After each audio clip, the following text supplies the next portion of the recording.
Gen Zs rose last year. I left Statehouse February 2023. You had a madman saying, in fact, thank you, Your Excellency President Samoei Ruto, ulisema shoot kwa mguu. Sasa nasema in fact, shoot to kill. Hiyo ndio kiburi niliongea kuhusu. Wewe si Uhuru, wewe si Kibaki. That's number one. Ikifika tani yetu ni nani? Wakale?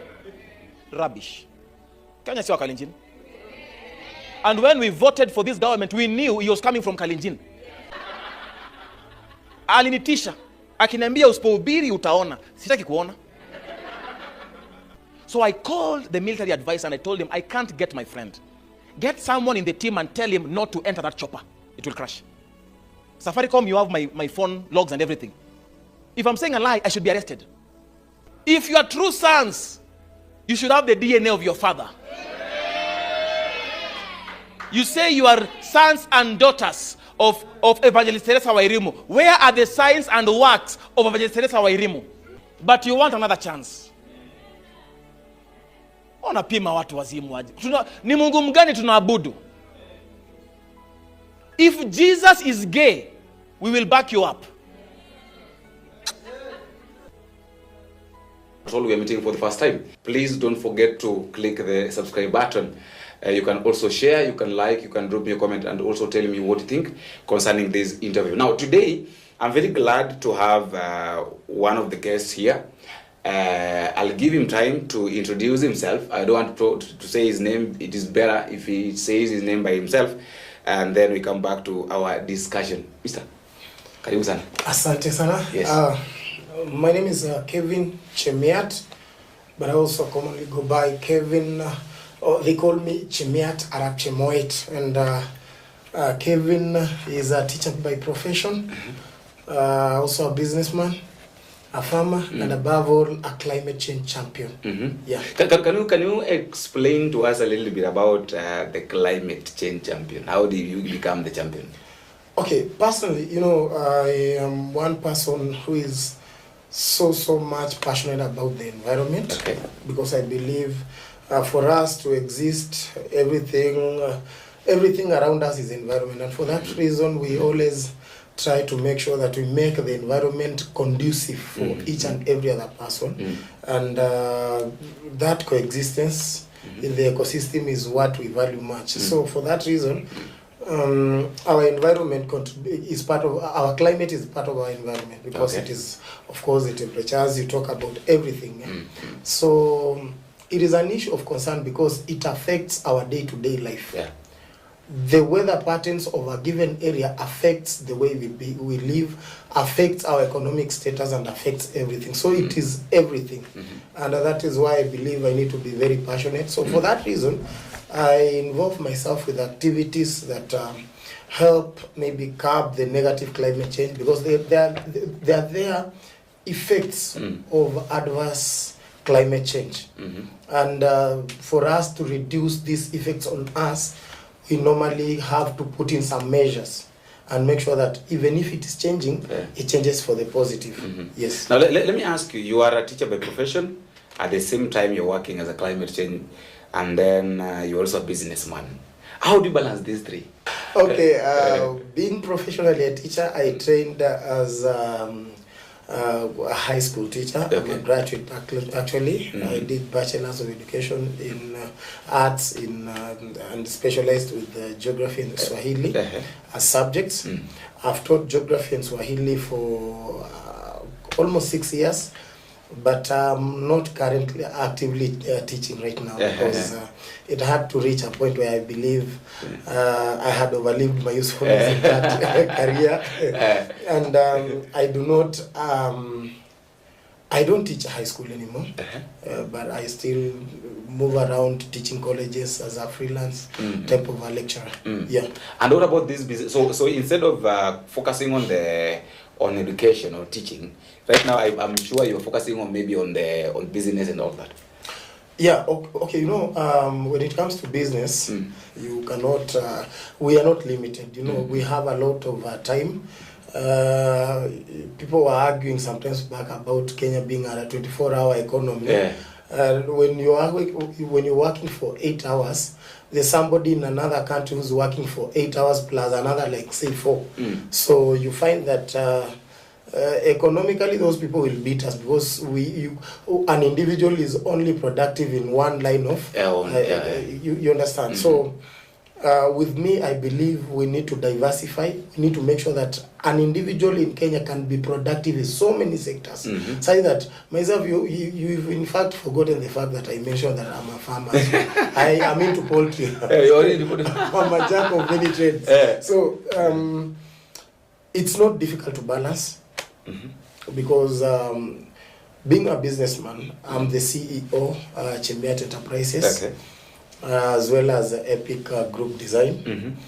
And being the CEO means there are other people who can help the process, the day-to-day working of that enterprise run smooth. So it's not difficult. Even right now, as we are here, Chimbiat Enterprises is operating.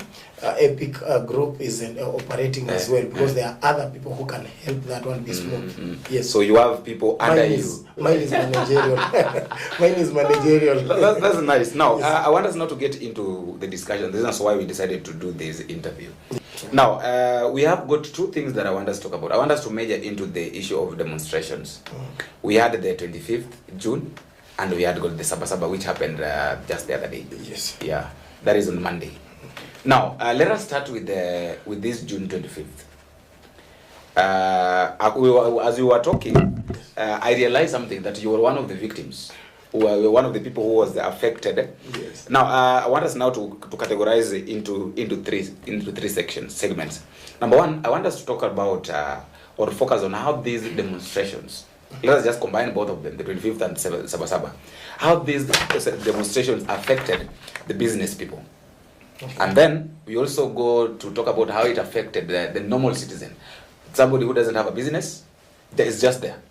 And then we talk about how it affected politicians who did not participate positively. Okay, so let us start with the businessmen, and then that is when I will at least tell us how it really affected you.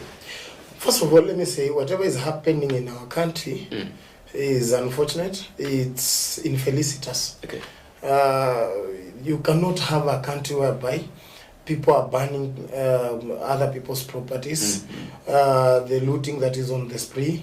There's a lot of deaths, extrajudicial killings, and what have you. We're making Kenya be a banana republic, for God's sake. And it's so much saddening. You know, one thing people, in fact, even before we get there, one thing people need to get to know, that when you scare these investors, because whatever is happening, the environment around is not conducive for any other person who could be willing to invest in our country.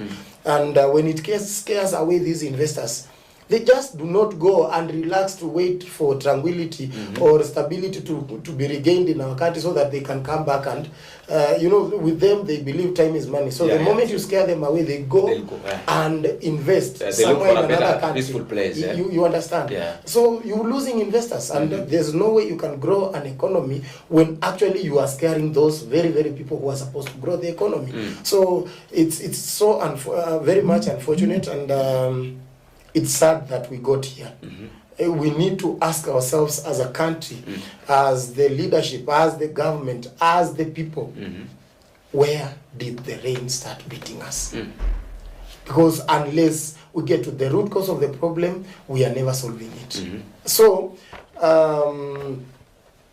it is not like the situation was unavoidable. It is not a lot that I don't see how the government could not have managed to thwart whatever threat was being posed by this. But we are here. Now, when it comes to how it has affected us, we've lost properties. Some people might never recover at all. That's wrong. Because if you have a shop that is, take for example, the supermarkets have been looted and burnt down. Suppose this is an upcoming supermarket, and you see some of the goods inside these supermarkets belong to different traders. People have not been paid. people will not be paid. Remember, you are affecting even the jobs. People lose, people have lost their jobs. People are going to lose their jobs. And the loss of property, especially yesterday, was massive. I don't know how we as a country are going to recover that. In fact, I would rather they just looted and took whatever belongings of the people or the properties away than burned them down yesterday. So it is a sad situation, and it is so difficult to recover that. However, I still insist, it is not like the government didn't see this coming. They saw it coming. This issue of just dumping, the opposition giving us their own versions, the government giving us their own versions about the whole thing that is happening is disgusting. Myself as a Kenyan, myself as somebody who was affected by this looting and everything, I believe I do not know much. I just know what I lost. A business that has taken me more than 7 years to build, and you guys are going to take that one down in 20 minutes or 10 minutes. You know, it doesn't make sense. But again, it also comes to my brothers and my sisters in the name of Gen Zs. You know, we are millennials ourselves. You have issues with the government. You have issues with the members of the executive. Go for them. You have issues with the president. Go to the president. Do what affects the president. Attack the president. But why come to me? In any case, I'm trying to build myself. I'm just like you. I'm your brother. I'm your uncle. I'm your sister. You know, why would you come to my business instead of going to where Ruto is? Whoever has offended you, if at all they have offended you, go to them. Is the government. Go to the Statehouse if you must. But do not come to my business, for God's sake. I have children. I have bills to pay. So it cuts across the divide. It is so much unfortunate that this is happening. But I think going forward, we shall need to find a way to put an end to whatever is happening. Now, you've talked about the business. Now, before we get into the how it affects the normal citizen and also these politicians who did not participate, sometimes maybe those who didn't know what was happening, you've mentioned something very crucial about the opposition and those in government. And there is this question that have really been disturbing me about these two groups of people. Who exactly is the opposition? Because right now we have got people like the team of Rigathi Gachagua, the people that are singing. We have got the people that are singing one term. And then at the same time we have got the people who are saying that they took the experts to the government, yet they are not in the government. That is the ODM. And then now we have got the Gen Zs who are saying they are leaderless, they are partyless. They are not going to be ruled by anybody. They are not going to be given direction with anybody or by anybody. They stand on their own. So who exactly is the opposition? You know, okay, constitutionally there is no official opposition in Kenya. It was scrapped by the new constitution. And right now we have the minority and the majority and minority leader in both houses of the parliament. 40-10. So for that reason, we do not have an official opposition in Kenya. Number two, going by what used to happen, the runners up, because whenever we have an election, whoever becomes number two forms the opposition. So that one goes direct to, of course, Mheshimiwa Raila Odinga. So he's supposed to be the opposition leader. And for far too long we have referred to him that way. In fact, he commonly goes by that. If you mentioned an opposition leader, today whatever comes into the mind of a Kenyan is that Raila Amolo Odinga is the one. But now, right now, he's in bed with the government. We can comfortably say that because some of his members of his party, when they formed whatever we call the broad-based government, are now in government, are now enjoying positions. They are also part of the government. So he is not performing the roles of an opposition leader. It is not stipulated by law.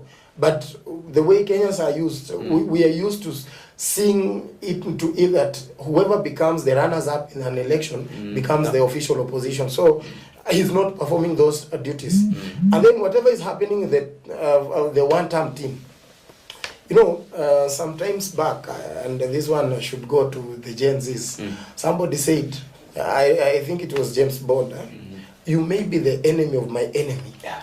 That one does not make you my friend. Yeah, my friend, yeah. You understand? So, the Gen Zs are genuine voices who feel they are oppressed by the current regimes. In fact, the current and former regimes. True. Whatever is happening with the uprising of the Gen Zs, and of course millennials were also there, is a stage. Somebody said that there is no shortcut to maturity. We must complete the whole cycle. So whatever we are, the phase we are in, it is just but a stage of the cycle, whereby the citizens feel they have been oppressed by the tough economic times, and then when you push somebody to the wall, they'll have to do the reaction force, and that is what is happening. Gen Zs are frustrated because of course, issues like the school funding model. Most of them are learned; they do not have jobs. In fact, there is not a dangerous person like that one who is fully equipped with the knowledge and has got nothing to do. You know, knowledge can be very, very destructive. You understand? Because today we have people who create bombs on this planet. That person is knowledgeable, but some of them create bombs to give them to terrorists. So this is a dangerous person because he is fully equipped. He is so informed and has got enough time to do whatever he wants to do. So it's very idle. Somebody, I don't know, Dr. Francis Imbuga in Betrayal in the City once said, and I quote, when the madness of an entire city, I don't know, disturbs a solitary mind, it is not enough to say that that person is mad. So that is what the madness there is. And this is just a stage in the cycle that Kenyans must go through this pain. The pain I'm feeling right now as somebody, a businessman who lost his property. He's also feeling it. It will help me now make the correct decisions when going to the future, in terms of choosing the correct government or the correct leadership. So the Gen Zs are a force because they are the majority. They are influential. They are informed. So what happens? Every other person who is salivating at a position in 2027 wants to identify with the Gen Zs because they know that once you get the Gen Zs on your side, you are safe. And that is now what is happening with a group of led by now our former Rigathi Gachagua, the likes of Kina Matiang'i, and all those. They are trying to make sure that they identify with the Gen Zs because they have a common enemy in the name of the president. So it's a question of, now that they have a common enemy, does that make them friends? So that is what is happening. And don't you think that all these things just a game of, you talked about taking advantage of the Gen Z's demonstrations, whereby both teams, they have got their people on the ground that maybe they are sending to go and do things, but now they're looking at the best opportunity whereby the Gen Zs are coming on board to do their demonstrations, and then from there they also send their people to come and maybe do their own things. Don't you think it's kinda weird? Okay. You see, there's a lot of suspicion, and all these ones at the end of the day will be allegations. Our politics is run on propagandas. You can trade a very, very good propaganda, and it really goes against your opponent. So you do not know who to trust, but at least Swahili say lisemwalo lipo. Kama halipo basi laja. So there is suspicion that one, the government, of course through some rogue members of the government, could be trying to paint Gen Z demonstrations as ones who are full of violence and full of looting and everything, just destruction of property, so that they can get the right to maybe use the force they are using against them to shut them down. That is the first allegation. Number two, the opposition now is told they are the ones who are trying to fuel. They are taking advantage of otherwise peaceful demonstrations to plant in some bad elements so that they can go loot other people's properties and put it on government. But it is not a question of who is doing what. We need to regain sobriety. As a country, we cannot afford this. Remember, you might start a revolution, but that revolution comes and eats you. Raila have for far too long been known as one who is the king of reforms. The reforms he brought, some of the things he fought for, in fact, including freedom of expression, are the same freedoms we have been enjoying while calling him names, which before then could never have happened. So, whatever is happening here, sad as it may be, both sides need to gain some sobriety. The government, please, just listen to the young people of this country. The opposition, please, people's lives are at stake. The government is not losing when the life of a young person is lost on a street because you fueled that. When I die on the street because you incited us, nobody is gaining. You are not gaining because I'm otherwise the person who could have voted for you. Anytime you see a body, that is a vote lost. So tafadhali, stop enjoying. We should stop feeling like when living on the government's misfortunes. If the government fails, we have failed as a nation. We are the one who elected that government. If the government succeeds, the government has succeeded. But if the life of a young person in this country has been lost, everyone has lost. So tafadhali, let us regain some sobriety. My brothers and sisters, Gen Zs, they need to also think. If at all the demonstrations are not working, then we need to go back to the drawing board. And look for what can work. Because any moment we try and come out in numbers, and then it is confrontation, us versus the police. They are also our brothers and sisters. A life is lost. That is a vote lost. That vote could have been a weapon for us to root out the government we believe is illegitimate or the government we believe is wrong. But when you die, you know, as I finish on that, somebody said, the difference between courage and stupidity is zero. Because courage is knowing that this thing may be dangerous, but you go ahead and try or dare it. But stupidity is the same. They're just the same. Let me try this and see how it works. So let us not try to play hero. Let us not look for clips. Our country needs liberation. But how? How is it this country? We cannot afford more lives being lost. We cannot afford more destructions of property and the businesses stalling. We are the ones who will be tasked in the rebuilding of this country's economy. So we need to be cautious about our actions. If it is true that either the government or the opposition is taking advantage of the demonstrations, then we need to think of how we can handle, how we can successfully achieve what we want without losing lives. That is my take. Now, you've talked about how business people lost it and how you guys lost a lot of millions of shillings. Losing 2.5 million Kenya shillings, something that you've worked for almost 10 years, being lost within 20 minutes is very much painful. Now, how did this demonstration affect a normal citizen? Bearing in mind that there are people who died, their families are still crying up to now. Okay, there is direct and the indirect effect.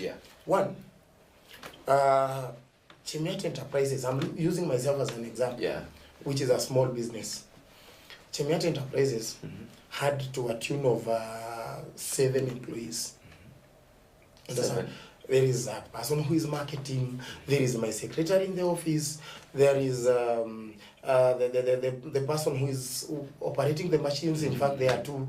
There is that person who does the deliveries. You know, those are 7 people plus myself, 8 people. 8 people. Who right now as we speak could be jobless. Because I have scaled down, I'm rebuilding. Will I need the 7 of them? No, the machines that this guy used to operate are no longer there because they were taken. You understand? So that is somebody who has a family and is now jobless. That's a direct effect. And then there is an indirect effect, the purchasing power. This person could have afforded a luxury. This person could have afforded something from another shop that was not even looted. This person cannot affect. So the market for the products also goes down. You understand? So there is the direct and the indirect effect. And that is what is really paining me, especially the direct one, because some of these people might never recover for a lifetime. For example, us, okay, I don't want to believe that we will never recover, but I mean, these are business we built for 7 years, 7.5 years or so. And it went down. So if I am to go at the same pace, I'll take another 7 years to be where I was. That is roughly 15 years. That is time, that is money. So it is going to be a little bit of a problem, because even the purchasing power of my own company is down. Sure. I used to buy the reams of glossy papers. I used to buy normal rim papers and what have you from somewhere. Now I can hardly buy. You can't be. Yeah. So that is affecting us, and the economy, like I've said, when it goes down, we as Kenyans are the ones who will be tasked with rebuilding that economy, and we are the ones who will feel the pain. So we had better gone back to the drawing board. Do you think that there are politicians who did not participate in these demonstrations directly? Because according to the rumors, let us call it the rumors, or according to what is being said outside, is that there are people who had goons. Like, for instance, there is this issue that has really circulated that Nairobi governor, that is Johnson Sakaja, had goons. The June 25th, he paid goons, and some of them forced even some of them to run away from Nairobi because they were being wanted by the Gen Zs. He paid goons to go and beat people up and destroy people's properties. We all know what happened at Quickmart supermarket, that is in OTC. So the politicians, we have politicians who participated directly during this demonstration. And we also have those ones who are very innocent.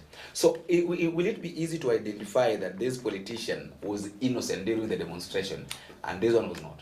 Okay, there are never two truths about something. Yeah. But it remains a rumor until it is proven. Until it is proven, yeah. On the other hand, I said lisemwalo lipo. So it is true that there are politicians who might have been involved in this. Okay. The planning and orchestrating of the whole thing. But as to who, I cannot mention something here without substantive proof. So, like I'm saying, we treat it as a rumor, but it is also unfortunate still, because when you fish in troubled waters, how does it feel? Where did humanity go? Okay, let's suppose for a second it is true that Honorable Sakaja was involved in this. Honorable Sakaja, how do you feel when you see a woman wailing in pain and agony about a child who has been killed, and it is because of something you orchestrated? I'm asking this. Mheshimiwa Sakaja, if at all it is true, how do you feel when you see people crying, carrying a casket, going to bury one of their own because of something you orchestrated? You had better answer that question yourself. Because how? Is it because of money? Is it because of power? What exactly are your interests? What is this you cannot do without? Don't you have children? Don't you have siblings? Don't you have parents? Don't you have relatives? Suppose it was one of your own son who has been shot dead. Suppose it was one of your own son who has been massacred. How do you feel? Imagine the pain of that parent. Imagine the pain of that very single parent who is raising a lonely son who has been lost now their life because you planned something.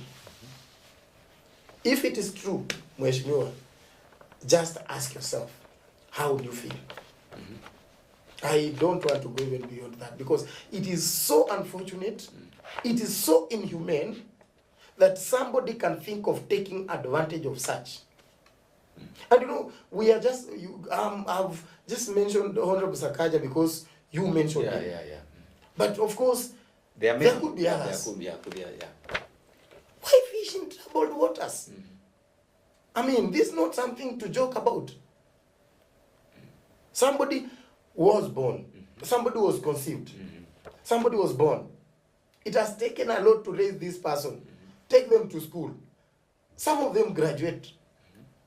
A lot of money, a lot of toiling, a lot of, I don't know. A lot of struggle. And then they come and lose lives simply because you want power, simply because you want to maintain political relevance. No. It doesn't work like that. Even God in heaven, if at all you believe in one, will not forgive you for that.